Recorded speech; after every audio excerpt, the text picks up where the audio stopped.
பிரபல தொகுப்பாளினியாக இருக்கக்கூடிய பிரியங்கா நல்ஹரி அவர்களுக்கு கடந்த 2 வாரங்களுக்கு முன்னாடி வசி அவர்கள் கூட திருமணம் நடந்தது. நம்ம எல்லாருக்குமே தெரியும். இது மிகப்பெரிய அளவில் எல்லோருக்குமே ஷாக் குடிக்கிற விதமாக ரொம்ப சீக்கிரட்டாக நடந்தது அப்படின்னு தான் சொல்லலாம். வீடியோவை எல்லாருமே பார்த்துட்டு இல்லை இது உண்மையாக இருக்காதுன்னாங்க. அதற்கப்புறம் அவங்களுடைய ரியல் அக்கௌண்ட்லேயே சமூக வலைதளங்களில் வெளியிட்டதுமே ஓகே இது உண்மையானதான் அப்படின்ற மாதிரியாக ரசிகர்கள் முடிவுக்கு வந்தாங்க. இதையெல்லாம் தாண்டி இப்போ லண்டனில் தன்னுடைய கணவர் கூட வசி அவர்கள் சேர்ந்து அவங்க கூட இருக்காங்க அப்படின்ற மாதிரி செய்திகள் வெளியாகியிருக்கு. அதோடு மட்டும் இல்லாமல் இன்னொரு பக்கம் தனக்கு நிறைய கிஃப்ட்டுகளை வாங்கி கொடுத்து வந்துட்டுருக்காரு தன்னுடைய கணவர் அப்படின்னு சொல்லி பிரியங்கா ரொம்பவே பார்த்திங்கன்னா சந்தோஷத்தில் இருக்காங்க.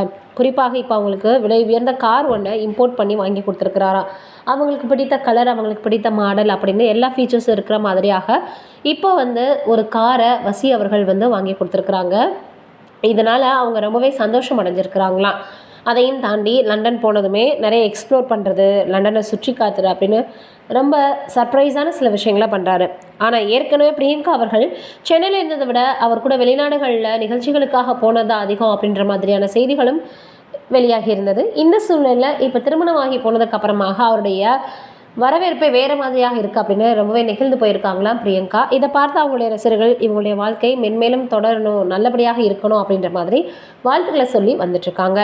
இது ஒரு பக்கம் இருக்க, இன்னொரு பக்கம் நடிகை நயன்தாரா அவர்களை பற்றி சொல்லி தெரிய வேண்டியதில்லை. தமிழ் சினிமாவில் மிகப்பெரிய அளவில் ஒரு பெரிய ஸ்டார் நடிகை அப்படின்ற பெயரை வாங்கினவங்க, லேடி சூப்பர் ஸ்டார்னு எல்லாராலையுமே அழைக்கப்படுறாங்க. சமீபத்தில் கூட எனக்கு அந்த பெயரெலாம் வேணாம் அப்படின்ற மாதிரி கூட சொல்லியிருந்தாங்க.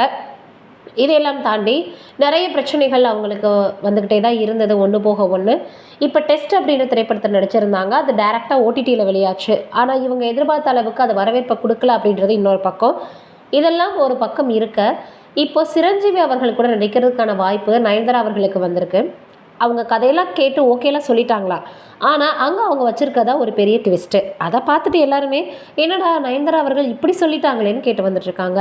காரணம் அவங்க கேட்டிருக்கக்கூடிய சம்பள தொகை தான். கிட்டத்தட்ட 18லேருந்து 19 கோடி வரைக்கும் கேட்டிருக்காங்களாம். அவங்க நார்மலாக 10 கோடி வாங்குவாங்களே, ஏன் இப்போ 19 கோடி? ஒருவேளை 60 வயது நடிகரோட நடிக்கணும் அப்படின்றதுனால அவங்க அப்படி கேட்டிருப்பாங்களோன்னு எல்லோரும் சொல்லி வந்துட்டுருக்காங்க. இதனால் படக்குழுவினரே கொஞ்சம் ஷாக்கில் இருக்காங்களா. கொஞ்சம் கூட குறைக்க மாட்டாங்களா? ஒருவேளை பேச்சுவார்த்தை நடத்தி அதை குறைச்சிப்பாங்களா? இல்லை அவங்க கேட்ட சம்பளத்தை கொடுத்துட்டு அவங்கள அந்த படத்தில் ஹீரோயினாக நடிக்க வைக்க போகிறாங்களா அப்படின்றத நம்ம வெயிட் பண்ணி தான் பார்க்கணும். பீக்கில் ஒரு நடிகை இருக்காங்க அப்படின்னா அவங்க சம்பளத்தை உயர்த்தி கேட்குறதுல தப்பு இல்லை. இருந்தாலும் அதற்குன்னு ஒரு அளவு இருக்குது அப்படின்றதா இப்போ எல்லோரினுடைய பார்வையாகவும் இருக்குது. இதை பற்றி நீங்கள் என்ன நினைக்கிறீங்க அப்படின்றத மறக்காமல் கீழே இருக்கக்கூடிய கமெண்ட்டில் சொல்லுங்கள்.